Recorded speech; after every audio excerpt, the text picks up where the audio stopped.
Hi ಸ್ನೇಹಿತರೆ, exam ಗುರು jobs YouTube ಚಾನಲ್ಗೆ ಎಲ್ರಿಗೂ ಸ್ವಾಗತ. ಈಗಾಗಲೇ ನಾನು ಹಿಂದಿನ ವಿಡಿಯೋಗಳಲ್ಲಿ 350 ಪ್ರಶ್ನೆಗಳನ್ನು ಮುಗಿಸಿರೋದ್ರಿಂದ 351ನೇ ಪ್ರಶ್ನೆಯಿಂದ ಶುರು ಮಾಡೋಣ. 351ನೇ ಪ್ರಶ್ನೆ: ಪ್ರಸ್ತಾವನೆಯಲ್ಲಿನ ಸ್ವಾತಂತ್ರ್ಯ, ಸಮಾನತೆ, ಭ್ರಾತೃತ್ವವನ್ನು ಯಾವ ಸಂವಿಧಾನದಿಂದ ಎರವಲು ಪಡೆದುಕೊಂಡಿದ್ದೇವೆ? ಫ್ರಾನ್ಸ್ ಸಂವಿಧಾನ. ಇದರ ಜೊತೆಗೆ ಫ್ರಾನ್ಸ್ ಸಂವಿಧಾನದಿಂದ ಮತ್ತೊಂದು ಅಂಶವನ್ನು ಎರವಲು ಪಡ್ಕೊಂಡಿದ್ದೀವಿ. ಅದ್ಯಾವುದಂದರೆ ಗಣತಂತ್ರ ವ್ಯವಸ್ಥೆ. ಪ್ರಶ್ನೆ 352: ಕ್ರೈಮ್ಸ್ ಇನ್ ಇಂಡಿಯಾ ವರದಿಯನ್ನು ಬಿಡುಗಡೆ ಮಾಡುವವರು ಯಾರು? ರಾಷ್ಟ್ರೀಯ ಅಪರಾಧ ದಾಖಲೆಗಳ ಬ್ಯೂರೋ. ಭಾರತದ ಮೊದಲ ಹರ್ಘರ್ ಜಲ್ ರಾಜ್ಯ ಯಾವುದು? ಗೋವಾ.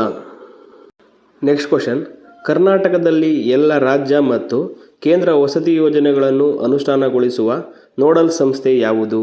ರಾಜೀವ್ ಗಾಂಧಿ ವಸತಿ ನಿಗಮ. ದುಬಾರೆ ಎಲಿಫೆಂಟ್ ಕ್ಯಾಂಪ್ ಅಥವಾ ಆನೆಗಳ ಬಿಡಾರ ಯಾವ ಜಿಲ್ಲೆಯಲ್ಲಿದೆ? ಕೊಡಗು. ನೆಕ್ಸ್ಟ್ ಕ್ವಶನ್: ಭಾರತದ ಸ್ವತಂತ್ರ ಸಂಗ್ರಾಮದಲ್ಲಿ ಝಾನ್ಸಿಯಲ್ಲಿ ದಂಗೆ ನಿಯಂತ್ರಿಸಿದ ಅಧಿಕಾರಿ ಯಾರು? ಹ್ಯೂಗ್ ರೋಸ್. ಸೂರ್ಮಾ ಕಣಿವೆಯು ಯಾವ ನದಿಗಳಿಂದ ಉಂಟಾಗಿದೆ? ಮೇಘನಾ ಮತ್ತು ಬರಾಕ್ ನದಿಗಳು. ಈ ಸುರ್ಮಾ ಕಣಿವೆಯನ್ನು ನಾವು ಅಸ್ಸಾಂನಲ್ಲಿ ಕಾಣಬಹುದು. ಆಧುನಿಕ ತಳಿಶಾಸ್ತ್ರದ ಪಿತಾಮಹ ಯಾರು? Gregor Mendel. ದಾದಾಬಾಯಿ ನವರೋಜಿಯವರ ಪತ್ರಿಕೆಗಳು ಯಾವುವು? ಜ್ಞಾನ ಪ್ರಸಾರಕ ಮತ್ತು ಸತ್ಯವಾದಿ. ನೆಕ್ಸ್ಟ್ ಕ್ವಶನ್: ಬಾಲಕಾರ್ಮಿಕ ನಿಷೇಧ ಕಾಯ್ದೆ ಯಾವಾಗ ಜಾರಿಗೆ ಬಂದಿತು? 1986. ಎಷ್ಟನೇ ವಿಧಿಯ ಪ್ರಕಾರ ರಾಷ್ಟ್ರಪತಿಯವರು ಸಂಸತ್ತಿನ ಅಧಿವೇಶನವನ್ನು ಕರೆಯುತ್ತಾರೆ? 85ನೇ ವಿಧಿ. ಅಂತರಾಗ್ನಿ ಶಿಲೆಗೆ 3 ಉದಾಹರಣೆ ಕೊಡಿ. ಗ್ರಾನೈಟ್, ಗ್ಯಾಬ್ರೋ, ಪೆರಿಡೋಟೈಟ್. ಅತಿ ದೊಡ್ಡ ವೈರಸ್ ಯಾವುದು? TMV ವೈರಸ್ ಅಥವಾ ಟೊಬ್ಯಾಕೊ ಮೊಸಾಯಿಕ್ ವೈರಸ್. ಅತಿ ಚಿಕ್ಕ ವೈರಸ್ ಯಾವುದಂದರೆ ಪಾರ್ವೋ ವೈರಸ್. ಈ ಪಾರ್ವೋ ವೈರಸ್ಸಿಂದ ದನಕರುಗಳಿಗೆ ಕಾಲುಬಾಯಿ ರೋಗ ಬರುತ್ತದೆ. ಇದರ ಜೊತೆಗೆ ಈ ವೈರಸ್ಗಳಲ್ಲಿ DNA, RNA ಈ ಎರಡೂ ಒಟ್ಟಿಗೆ ಇರಲ್ಲ. ಇಲ್ಲ DNA ಇರುತ್ತೆ, ಇಲ್ಲಾಂದರೆ RNA ಇರುತ್ತೆ. ಒಂದು ಮಾತ್ರ ಹೊಂದಿರುತ್ತೆ. ಸ್ನಾಯುಗಳ ಅಧ್ಯಯನವನ್ನು ಏನೆಂದು ಕರೆಯಲಾಗುತ್ತದೆ? ಮಯೋಲಜಿ. ಮಾನವನ ದೇಹದಲ್ಲಿ ಒಟ್ಟು ಸ್ನಾಯುಗಳ ಸಂಖ್ಯೆ ಎಷ್ಟಿದ್ದಾವೆ ಅಂದರೆ 650 ಸ್ನಾಯುಗಳಿದ್ದಾವೆ. ದೇಹದ ತಾಪಮಾನವನ್ನು ನಿಯಂತ್ರಿಸುವ ಅಂಗಾಂಶ ಯಾವುದು? ಅನುಲೇಪಕ ಅಂಗಾಂಶ.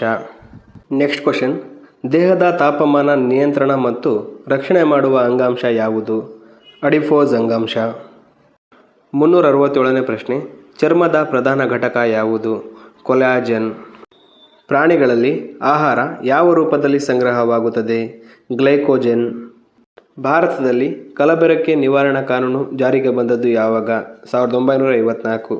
ಅದೇ ಕರ್ನಾಟಕದಲ್ಲಿ 1986ರಲ್ಲಿ ಕಲಬೆರಕೆ ನಿವಾರಣಾ ಕಾನೂನು ಜಾರಿಗೆ ಬರುತ್ತದೆ. 370ನೇ ಪ್ರಶ್ನೆ: ಆಗ್ಮಾರ್ಕ್ನ ಕೇಂದ್ರ ಕಚೇರಿ ಎಲ್ಲಿದೆ? ಹರಿಯಾಣ. ಹಾಗೆಯೇ ಆಗ್ಮಾರ್ಕ್ನ ಸೆಂಟ್ರಲ್ ಲ್ಯಾಬ್ ಎಲ್ಲಿದೆ ಅಂತ ಕೇಳಿದ್ರೆ ನಾಗಪುರ. ನೆಕ್ಸ್ಟ್ ಕ್ವಶನ್: ಮೂಳೆ ಅಂಗಾಂಶದ ರಚನಾತ್ಮಕ ಘಟಕ ಯಾವುದು? ಹಾವರ್ಷಿಯನ್. ಈ ಮೂಳೆ ಬಗ್ಗೆ ತಿಳ್ಕೊಬೇಕಾದ್ರೆ ರಿಕೆಟ್ಸ್ ರೋಗ ಅಂದರೆ ಬಾಗಿರುವ ಮೂಳೆ, ಆಸ್ಟಿಯೋಮೆಲಾಸಿಯಾ ಅಂದರೆ ಮೃದುವಾದ ಮೂಳೆ, ಆಸ್ಟಿಯೋಫೆರಾಸಿಸ್ ಅಂದರೆ ಮೂಳೆಗಳಲ್ಲಿ ರಂಧ್ರಗಳನ್ನು ಹೊಂದಿದರೆ ಅದನ್ನು ಆಸ್ಟಿಯೋಫೆರಾಸಿಸ್ ಅಂತ ಕರಿತೀವಿ.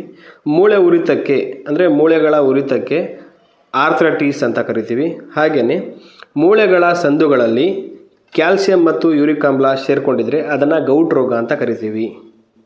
ಮಾನವನ ದೇಹದ ಉದ್ದವಾದ ನರ ಯಾವುದು? ಸಿಯಾಟಿಕ್ ನರ. ಮೌರ್ಯ ಸಾಮ್ರಾಜ್ಯದ ಕಾಲದಲ್ಲಿ ಸುದರ್ಶನ ಸರೋವರವನ್ನು ನಿರ್ಮಾಣ ಮಾಡಿದವರು ಯಾರು? ಪುಷ್ಯಗುಪ್ತ. ಈ ಪುಷ್ಯಗುಪ್ತನು ಈ ಸರೋವರವನ್ನು ನಿರ್ಮಾಣ ಮಾಡಿದ ಮಾಹಿತಿ 1ನೇ ರುದ್ರದಾಮನ ಜುನಾಗಢ ಶಾಸನದಲ್ಲಿ ಕಾಣಬಹುದು.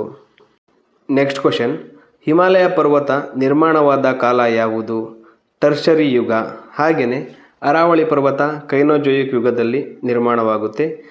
ಪರ್ಯಾಯ ಪ್ರಸ್ಥಭೂಮಿ ಗೊಂಡ್ವಾನ ಯುಗದಲ್ಲಿ ನಿರ್ಮಾಣವಾಗುತ್ತದೆ. ರೋಹಿಲ್ಖಂಡ ಮೈದಾನ ಯಾವ ರಾಜ್ಯದಲ್ಲಿ ಕಾಣಬಹುದು? ಉತ್ತರ ಪ್ರದೇಶ. ಭಾರತದ ಗಿರಿಧಾಮಗಳ ರಾಣಿ ಯಾವುದು? ಸಿಮ್ಲಾ. ಹಾಗೆಯೇ ದಕ್ಷಿಣ ಭಾರತದ ಗಿರಿಧಾಮಗಳ ರಾಣಿ ಉದಕಮಂಡಲ. ನೆಕ್ಸ್ಟ್ ಕ್ವಶನ್: ಪಂಜಾಬ್ನ ಖದರ್ ಮೆಕ್ಕಲು ಮಣ್ಣಿನ ಪ್ರದೇಶದ ಸ್ಥಳೀಯ ಹೆಸರೇನು? ಜೆಟ್ಲ್ಯಾಂಡ್. ಕೇರಳದ ಲಗೂನ್ಗಳ ಸ್ಥಳೀಯ ಹೆಸರೇನು? ಕಯಾಲಾ. ಕಂಬನ್ ಕಣಿವೆ ಎಲ್ಲಿ ಕಂಡುಬರುತ್ತದೆ? ಕಾರ್ಡಮಮ್ ಬೆಟ್ಟಗಳಲ್ಲಿ. ಈ ಕಾರ್ಡಮಮ್ ಬೆಟ್ಟಗಳು ಕೇರಳದ ಇಡುಕ್ಕಿ ಡಿಸ್ಟಿಕ್ನಲ್ಲಿ ಕಂಡುಬರುತ್ತದೆ. ಮಿಜೋ ಬೆಟ್ಟಗಳಲ್ಲಿ ಅತ್ಯಂತ ಎತ್ತರವಾದ ಶಿಖರ ಯಾವುದು? Blue mountain. ಪೀರ್ ಪಂಜಾಲ್ ಶ್ರೇಣಿಯಲ್ಲಿರುವ ಹಿಮನದಿ ಯಾವುದು? ಸೋನಾಪಾನಿ. ದಖನ್ ಪ್ರಸ್ಥಭೂಮಿಯಲ್ಲಿ ಕಂಡುಬರುವ ಶಿಲೆ ಯಾವುದು? ಬಸಾಲ್ಟ್ ಶಿಲೆ. ಜಗತ್ತಿನ ಅತಿ ಎತ್ತರದ ಸರೋವರ ಯಾವುದು? Ojas del Salado. ಈ ಸರೋವರವು ಅರ್ಜೆಂಟೈನಾ ಮತ್ತು ಚಿಲಿ ದೇಶಗಳ ನಡುವೆ ಕಂಡುಬರುತ್ತದೆ. ಬಾಕ್ಸೈಟ್ ಯಾವುದರ ಅದಿರಾಗಿದೆ? ಅಲ್ಯೂಮಿನಿಯಂ. Next question. ತಾಮ್ರದ ವಸ್ತುಗಳ ಮೇಲಿನ ಹಸಿರು ಬಣ್ಣದ ತಾಮ್ರದ ಆಕ್ಸೈಡನ್ನು ಸ್ವಚ್ಛಗೊಳಿಸಲು ಬಳಸುವ ಆಮ್ಲ ಯಾವುದು? ಸಾರರಿಕ್ತ ಆಮ್ಲ. ಹಾಗೆಯೇ ತಾಮ್ರವನ್ನು ಸಾರವರ್ಧಿಸುವ ವಿಧಾನ ಯಾವುದಂತ ಎಕ್ಸಾಮಲ್ಲಿ ಕೇಳ್ಬೋದು. ಬುರುಗು ಪ್ಲವನ ವಿಧಾನ.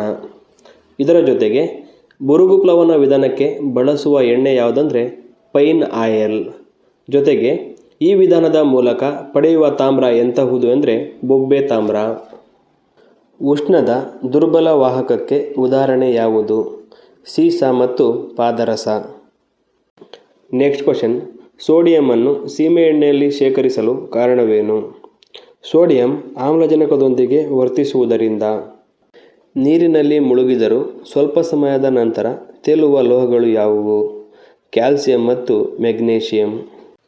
ಆವರ್ತ ಕೋಷ್ಟಕದ 17ನೇ ಗುಂಪು ಯಾವುದರ ಬಗ್ಗೆ ತಿಳಿಸುತ್ತದೆ? ಹ್ಯಾಲೋಜನ್ಗಳು. ಈ ಹ್ಯಾಲೋಜನ್ಗಳಿಗೆ ಉದಾಹರಣೆ ಫ್ಲೋರಿನ್ನು, ಕ್ಲೋರಿನ್, ಬ್ರೋಮಿನ್, ಅಯೋಡಿನ್. ಈ ಆವರ್ತ ಕೋಷ್ಟಕದ 18ನೇ ಗುಂಪು ಜಡಾನಿಲಗಳು ಅಥವಾ ರಾಜಾನಿಲಗಳ ಬಗ್ಗೆ ತಿಳಿಸುತ್ತದೆ.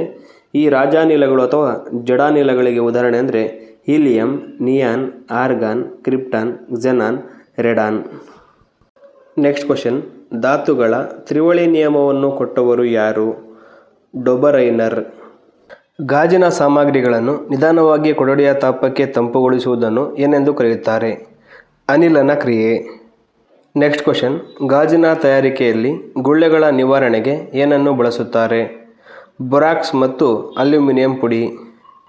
ಹಾಗೆಯೇ ಹಳದಿ ಬಣ್ಣದ ಗಾಜನ್ನು ಪಡೆಯಲು ಫೆರಿಕ್ ಸಂಯುಕ್ತವನ್ನು ಬಳಸಲಾಗುತ್ತದೆ. ಹಸಿರು ಬಣ್ಣದ ಗಾಜನ್ನು ಪಡೆಯಲು ಫೆರಿಸ್ ಮತ್ತು ಕ್ರೋಮಿಯಮನ್ನು ಬಳಸಲಾಗುತ್ತದೆ. ನೀಲಿ ಬಣ್ಣದ ಗಾಜನ್ನು ಪಡೆಯಲು ಕೊಬಾಲ್ಟ್ ಸಂಯುಕ್ತವನ್ನು ಬಳಸಲಾಗುತ್ತದೆ. ಇದರ ಜೊತೆಗೆ ಕೆಂಪು ಬಣ್ಣದ ಗಾಜನ್ನು ಪಡೆಯಲು ನಿಕ್ಕಲ್ ಮತ್ತು ಕ್ಯುಪ್ರಸನ್ನು ಬಳಸಲಾಗುತ್ತದೆ. ಜಲಮಾಲಿನ್ಯವನ್ನು ಕಡಿಮೆ ಮಾಡಲು ಮತ್ತು ಜೈವಿಕ ಅನಿಲ ತಯಾರಿಕೆಯಲ್ಲಿ ಉಪಯೋಗಿಸುವ ಸಸ್ಯ ಯಾವುದು? ಸಾಲ್ವನಿಯಾ ಎಂಬ ಸಸ್ಯ. ಭಾರತದ ಪ್ರಥಮ ರಾಷ್ಟ್ರೀಯ ಕ್ರಾಂತಿಕಾರಿ ಎಂದು ಯಾರನ್ನು ಕರೆಯಲಾಗುತ್ತದೆ? ವಾಸುದೇವ್ ಬಲವಂತ ಫಡಕೆ. ಭಾರತದ ಅತಿದೊಡ್ಡ ರೈತ ಚಳುವಳಿ ಯಾವುದು? ಇಂಡಿಗೋ ಚಳುವಳಿ ಅಥವಾ ನೀಲಿ ಬೆಳೆಗಾರರ ಚಳುವಳಿ 1860. ಭಾರತದಲ್ಲಿ ನಡೆದ ಮೊದಲ ಬುಡಕಟ್ಟು ದಂಗೆ ಯಾವುದು? ಕೋಲಾರ ದಂಗೆ 1831ರಿಂದ 1832. ಇದು ಛೋಟಾನಾಗ್ಪುರದಲ್ಲಿ ನಡೆಯುತ್ತದೆ. ಇದರ ನಾಯಕತ್ವವನ್ನು ವಹಿಸಿದ್ದವರು ಭಗತ್ ಸಂಕ. Next question. ಋತುಗಳು ಉಂಟಾಗಲು ಕಾರಣವೇನು? ಭೂ ಅಕ್ಷವು ಓರೆಯಾಗಿರುವುದು. 0 ಡಿಗ್ರಿ ಅಕ್ಷಾಂಶ ಮತ್ತು 0 ಡಿಗ್ರಿ ರೇಖಾಂಶದ ಭೌಗೋಳಿಕ ಸ್ಥಾನ ಯಾವುದು? ದಕ್ಷಿಣ ಅಟ್ಲಾಂಟಿಕ್ ಸಾಗರ. ಲೂನಿ ನದಿಯ ಉಗಮ ಸ್ಥಾನ ಯಾವುದು? ಅನಾಸಾಗರ. 400ನೇ ಪ್ರಶ್ನೆ. ಒರಿಸ್ಸಾದ ಕಣ್ಣೀರಿನ ನದಿ ಯಾವುದು? ಮಹಾನದಿ. ಸ್ನೇಹಿತರೆ, ಇವಿಷ್ಟು ಇವತ್ತಿನ 50 ಪ್ರಶ್ನೆಗಳು. ಈ ವಿಡಿಯೋ ಇಷ್ಟ ಆಗಿದ್ರೆ ಲೈಕ್ ಮಾಡಿ, ಶೇರ್ ಮಾಡಿ, ಕಮೆಂಟ್ ಮಾಡಿ, ಹಾಗೆಯೇ ಸಬ್ಸ್ಕ್ರೈಬ್ ಮಾಡಿ.